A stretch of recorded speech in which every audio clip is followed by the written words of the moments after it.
Hello বন্ধুরা, Oasis fashion ব্লগে সবাইকে স্বাগত। আজকে আমি আপনাদেরকে দেখাবো ইন্টারলক মেশিন ছাড়া আপনারা কিভাবে ব্রা কাটিং ব্লাউজ তৈরি করবেন। যাদের ইন্টারলক মেশিন নেই তারা যদি স্কিপ না করে পুরো ভিডিওটি দেখেন তারা তো খুব সহজেই শিখে যাবেন ইন্টারলক মেশিন ছাড়া ব্রা কাটিং ব্লাউজ তৈরি করা। তো চলুন তাহলে দেখে নিই ধাপে ধাপে ব্রা কাটিং ব্লাউজ কিভাবে ইন্টারলক মেশিন ছাড়া সেলাই করা যায়। দেখুন, প্রথমে আমি লাইলিন কাপড় আর মেন কাপড়কে চারিদিকে একসঙ্গে সেলাই করে নিয়েছি, কারণ কাপড়টা অনেক সিল্কি আছে, সুতো বেরিয়ে যাচ্ছে, তাই আমি প্রত্যেকটা পার্ট লাইলিন কাপড় আর মেন কাপড় চারিদিকে সেলাই করে নিয়েছি। এটা হচ্ছে আমার খাপের দুটি অংশ। তো আমি এই যে টেকিন পার্ট আছে, এই টেকিন পার্টটিকে আমি 1 ইঞ্চি করে প্রথমে টেকিনটি দিয়ে নিয়েছি, আর এটা হচ্ছে আমার সাইড পার্ট বা এস পার্ট। তো এটাও আমি লাইলিন কাপড় আর মেন কাপড় একসঙ্গে জয়েন করে নিয়েছি। তো প্রথমে আমি এই দুটো খাপের অংশকে সেলাই করব। তো আমি তো টেকিন দিয়ে নিয়েছি। এবারে আপনাদেরকে এইভাবে ইন্টারলক মেশিন ছাড়া যদি আপনারা এইভাবে সেলাই দিতে চান, অবশ্যই আপনাদেরকে সেলাই মার্জিন কিন্তু 1/2 ইঞ্চি করে এক্সট্রা কাপড় রাখতে হবে। তো প্রথমে আমি কিভাবে সেলাই দেব, এটা হচ্ছে আমার সোজা দিক আর এদিকটা হচ্ছে আমার উল্টো দিক। তো প্রথমে আমি সোজা দিকে 2 সুত করে গ্যাপ রেখে ঠিক এইভাবে সোজা দিকের সঙ্গে সোজা দিক ঠিক এইভাবে 2 সুত করে গ্যাপ রেখে আমি পুরোটা ঘুরিয়ে ঘুরিয়ে সেলাই করে নিব। এখানে কিন্তু আপনারা সেলাই মার্জিন 1/2 ইঞ্চি রাখবেন না, তাহলে কিন্তু কাপড় অনেকটা চলে যাবে। তাই 2 সুত করে গ্যাপ রেখে অবশ্যই আপনাদেরকে সেলাইটিকে দিতে হবে।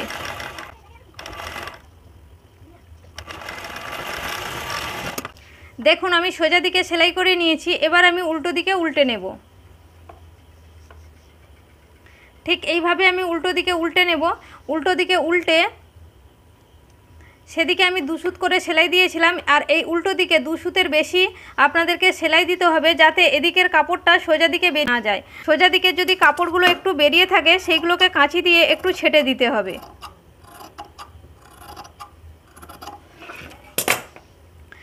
তারপর উল্টো দিকে এইভাবে উল্টে নিতে হবে। উল্টো দিকে উল্টে নিয়ে আপনারা উল্টো দিকে সোজা দিকে যদি 2 সুত করে সেলাই দিয়েছেন, উল্টো দিকে তার থেকে একটু বেশি করে সেলাই দিতে হবে। অবশ্যই আপনারা এইভাবে ইন্টারলক মেশিন ছাড়া যদি সেলাই করেন, সেলাই মার্জিন কিন্তু আপনাদেরকে 1/2 ইঞ্চির 1 সুত বা 2 সুত হলেও বেশি কিন্তু কাপড় অবশ্যই রাখতে হবে। পুরোটা এইভাবে ঘুরিয়ে ঘুরিয়ে আমি সেলাই করে নিব। দেখুন, আমি সেলাই করে নিয়েছি। সোজা দিকে আমি 2 সুত করে সেলাই করেছিলাম, তার থেকে জাস্ট একটু বেশি করে কাপড় রেখে আমি সেলাই করে নিয়েছি। তো আপনারা যদি ইন্টারলক করতে চান, ইন্টারলক করতে গেলেও যতটুকু কাপড়ের প্রয়োজন হয়, এইভাবে সেলাই দিলেও ঠিক ততটুকু কাপড়েরই প্রয়োজন হয়। দেখুন, এবারে আমি সোজা দিকে সোজা করছি। দেখুন, আমার পুরো খাপের অংশটি পুরো রেডি হয়ে গেছে। এবারে আমি সাইড পার্টটিকে জয়েন্ট করে নিব। সাইড পার্টটিকেও আমি একইভাবে জয়েন্ট করব। প্রথমে আমি সোজা দিকে সেলাই দিব, তারপর আমি উল্টে সেলাই দেব। তো সোজা দিকে প্রথমে আমি 2 সুত করে সেলাই দিয়ে নেব। তো এই সেলাইটা যখন আপনারা দেবেন, অবশ্যই ঘুরিয়ে ঘুরিয়ে একটু ধৈর্য সহকারে আপনাদেরকে সেলাইটিকে দিতে হবে।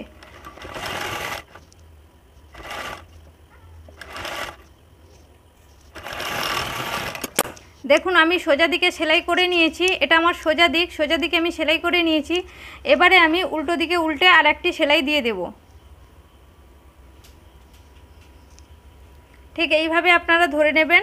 ধরে যেভাবে আপনারা সোজা দিকে সেলাই দিয়েছেন, ঘুরিয়ে ঘুরিয়ে ঠিক সেইভাবে আপনারা সেলাই দিয়ে নেবেন।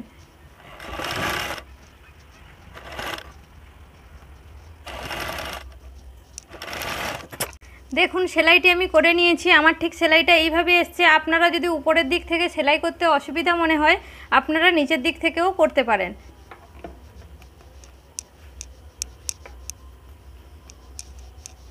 দেখুন, ঠিক এইভাবে হয়েছে। এবারে আমি নিচের বেল্ট পার্টটিকে জয়েন্ট করিয়ে নিব। এবারে আমি নিচের বেল্ট পার্টটিকে কিভাবে জয়েন্ট করব, আমি কিন্তু লাইলিন কাপড় আর মেন কাপড়ের সঙ্গে বেল্ট পার্টটিকে কিন্তু জয়েন্ট করিনি। তো এটিকে আমি কি করব, এই যে আমাদের সোজা দিক আছে আর এটারও সোজা দিক আছে, সোজা দিকের দিকে উল্টে নিব, আর এই লাইলিনটিকে আমি নিচের দিকে ধরে নেব।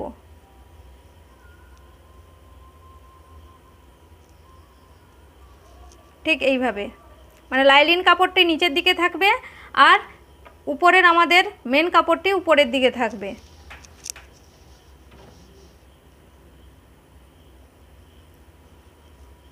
আর এই দিকে একটু কাপড় আপনাদেরকে বাড়িয়ে রাখতে হবে।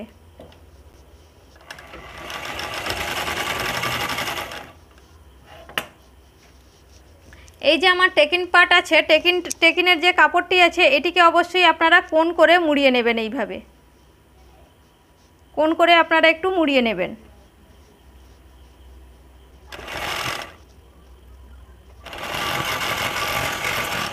দেখুন আমার সেলাই করে নিয়েছি। এবারে আমি দুটো কাপড়কে একসঙ্গে এইভাবে উল্টে নিলাম।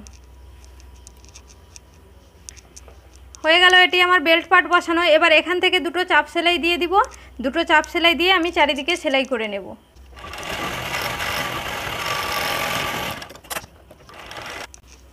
দেখুন আমার বেল্ট পার্টটিকেও বসানো হয়ে গেছে, কমপ্লিট হয়ে গেছে। এই রকম আমি আরেকটি পার্টও আমি সেম প্রসেসে সেলাই করে নেব। দুটো পার্ট আমার রেডি হয়ে গেছে। আর হুক পট্টি আর হুকের ঘর পট্টি আমি দেখালাম না, কারণ এটা আমার চ্যানেলে দেওয়া আছে, চাইলে আপনারা দেখে নিতে পারেন। এবার আমি শোল্ডার জয়েন্ট করব। তো শোল্ডার জয়েন্টের জন্য এটাও আমি ঠিক সোজা দিকে সেলাই দেব। 2 সুত করে সোজা দিকে প্রথমে সেলাই দিয়ে দিব। অবশ্যই আপনারা সেলাইটা 2 বার করে কিন্তু দেবেন। আমি সেলাই দিয়ে নিয়েছি। এবার আমি কি করব, আবার উল্টো দিকে উল্টে নিব। ঠিক এইভাবে উল্টো দিকে উল্টে নিয়ে সেদিকে আমি 2 সুত করে সেলাই দিয়েছিলাম, এপাশে আমি 3 সুত করে সেলাই দিয়ে দিব, যাতে এমনভাবে সেলাইটা দেব যাতে সোজা দিকের সুতোগুলো না বেরিয়ে পড়ে। অবশ্যই আমি আবারও বলছি, আপনারা যদি এইভাবে সেলাই করেন, সেলাই মার্জিন কিন্তু অবশ্যই রাখতে হবে আপনাদেরকে 1/2 ইঞ্চি। দেখুন আমি সেলাই করে নিয়েছি। এবারে আমি সোজা দিকে আপনাদেরকে দেখাই। এই দেখুন সোজা দিকে ঠিক এমনটাই এসছে। এরপরে আমি কি করব, সেম আরও একটি জয়েন্ট করে নিব। সেম প্রসেসে আমি আরও একটি জয়েন্ট করে নিয়েছি। তো আমার দুটো শোল্ডার জয়েন্ট করা হয়ে গেছে। শোল্ডার জয়েন্ট আমার কমপ্লিট হয়ে গেছে। আর আমি পট্টি বসিয়ে নিয়েছি। পট্টি বসানো আপনাদেরকে দেখালাম না, আমার চ্যানেলে দেওয়া আছে, চাইলে আপনারা দেখে নিতে পারেন। এবারে আমি হাতা জয়েন্ট করব। তো হাতার যেদিকে তালপাট কাটিং আছে সেটা আমাদের সামনের দিকে থাকবে। তো সামনের দিকে এইভাবে রেখে আমি যেভাবে হাতা লাগাই সেইভাবে ঠিক আমি হাতাটিকে জয়েন্ট করে নেব। তো আমি প্রত্যেকটা পার্ট যেভাবে সামনের দিক থেকে জয়েন্ট করে পেছনের দিকে উল্টে দিয়েছি, আপনারা সেভাবে চাইলে হাতাটিকে লাগাতে পারেন। কিন্তু হাতাটা যেহেতু রাউন্ড করে লাগাতে হয়, তাই হাতাটা ওইভাবে লাগাতে খুব অসুবিধা হবে। হাতা লাগানোর আমি আরও সহজ পদ্ধতি দেখিয়ে দিচ্ছি। আপনারা এইভাবে হাতা লাগাবেন, তাহলে খুব সহজেই হাতাটাকে লাগানো যাবে। দেখুন আমার তো হাতা পুরো মাপে কাটিং আছে, তাই আমি এক সাইড থেকে যেভাবে আমি ব্লাউজের হাতা লাগাই ঠিক ওইভাবে আমি হাতাটিকে লাগিয়ে নেব।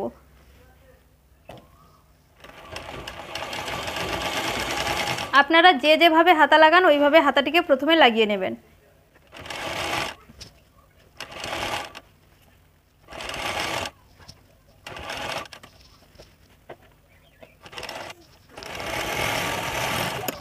দেখুন হাতা লাগানো আমার কমপ্লিট হয়ে গেছে। হাতা কিন্তু আমি সোজা দিকে বসিয়ে উল্টো দিকে উল্টাইনি। হাতা যেভাবে উল্টো দিকে লাগানো হয় ঠিক সেইভাবেই আমি উল্টো দিকে হাতাটিকে লাগিয়ে নিয়েছি। এরপরে আমি লাইলিন কাপড়টিকে তেরছা করে 1.5 ইঞ্চি মতো কাপড় রেখে আমি লাইলিন কাপড়টিকে তেরছাভাবে কাটিং করে নেব। তো আপনাদের যদি মনে হয় একটি কাপড়ে হয়ে যাবে তাহলে ঠিক আছে, আর না হলে যদি জয়েন্ট দিতে হয় আপনারা ঠিক এইভাবে জয়েন্ট দিয়ে নেবেন। তেরছা কাপড় কাটিং করে আমি জয়েন্ট করে নিয়েছি। এবারে আমি যেভাবে পট্টি লাগাই ঠিক এইভাবে আমি লাগিয়ে নিব।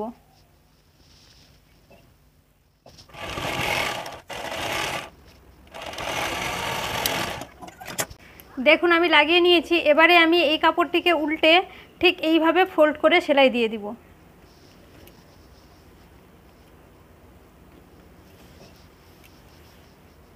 যাদের ইন্টারলক মেশিন নেই, খুব সিল্কি কাপড়, এই দেখুন সেলাই করতে করতে সুতো বেরিয়ে যাচ্ছে। তো আপনারা এইভাবে সেলাই করবেন, দেখবেন আর সুতো বেরোনোর কোনো উপায় থাকবে না। দেখুন এইভাবে ফোল্ড করে আমি পুরো সেলাই করে নিব।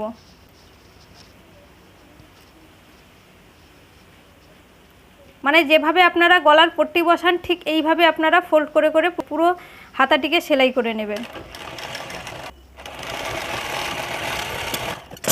দেখুন আমি পুরো পট্টিটিকে এইভাবে বসিয়ে নিয়েছি। আপনারা ভাবছেন মোটা হয়ে যাবে বা দেখতে বাজে লাগবে, একদমই নয়, মোটাও হবে না। আপনাদের যেভাবে হাতা লাগানো থাকে ঠিক সেভাবেই থাকবে, কোনো মোটাও হবে না, হাতে কিছু মনেও হবে না। আপনারা শুধু একবার এইভাবে হাতাকে ইন্টারলক মেশিন ছাড়া এইভাবে হাতা বসিয়ে দেখবেন খুব সহজভাবেই বসে গেছে, আর সুতো বেরোনোরও কোনো রাস্তা থাকবে না, খুব সুন্দরভাবে হয়ে যাবে। তো আপনারা দু একবার প্র্যাকটিস করবেন, তাহলে দেখবেন পুরোটাই হয়ে যাবে। দেখুন আমার পুরো ব্লাউজটা কিন্তু কমপ্লিট হয়ে গেছে। এবারে আমি শুধু সাইড জয়েন্ট করে নিব। সেম প্রসেসে আমি আরও একটি হাতা করে নিয়েছি। এরপরে আমি সাইড জয়েন্ট করে নিব। এবারে আমি সাইড জয়েন্ট করব। সাইড জয়েন্টও যে করব আমি সোজা দিকে প্রথমে সেলাই করে নিব। দেখুন আমি সোজা দিকে সাইড জয়েন্ট করে নিয়েছি। তো সেম আমি আরও একদিকেও সাইড জয়েন্ট করে নিব সোজা দিকে। তারপর আমি কোমর পট্টিটিকে বসিয়ে নেব। কোমর পট্টি বসিয়ে নেওয়ার পরে উল্টো দিকে উল্টে ব্লাউজের আমি ঠিক এইভাবে ব্লাউজের আমি মেন তার মাপ অনুযায়ী ফিটিংস ব্লাউজটিকে করে নিব। তো পুরোটা করে আমি আপনাদেরকে দেখাচ্ছি। দেখুন আমি পুরো ব্লাউজটি কমপ্লিট করে নিয়েছি। সোজা দিকে সেলাই দিয়ে তারপর উল্টো দিকে প্রথমে আমি সেলাই দিয়ে নিয়েছি, তারপর কাস্টমারের মাপ অনুযায়ী আমি ফিটিংস করে নিয়েছি। তো পুরো ব্লাউজটি আমার কমপ্লিট হয়ে গেছে। আপনারা দেখুন ইন্টারলক মেশিন ছাড়া কোথাও কোনো সুতো বেরোনোর মতন জায়গা নেই। তো সিল্ক শাড়ি আপনারা এইভাবে সেলাই করবেন, তাহলে কিন্তু কোথাও কোনো দিক দিয়ে সুতো বেরোতে পারবে না। তো ভালো লাগলে একটি লাইক করবেন, আর সাবস্ক্রাইব করা না থাকলে সাবস্ক্রাইব করে দেবেন, পাশে থাকা বেল আইকনটিকে প্রেস করে দেবেন, তাহলে আমার দেওয়া পরবর্তী ভিডিওগুলি খুব সহজেই আপনার কাছে পৌঁছে যাবে। আজ তাহলে আসি, দেখা হবে পরের কোনো ভিডিওতে।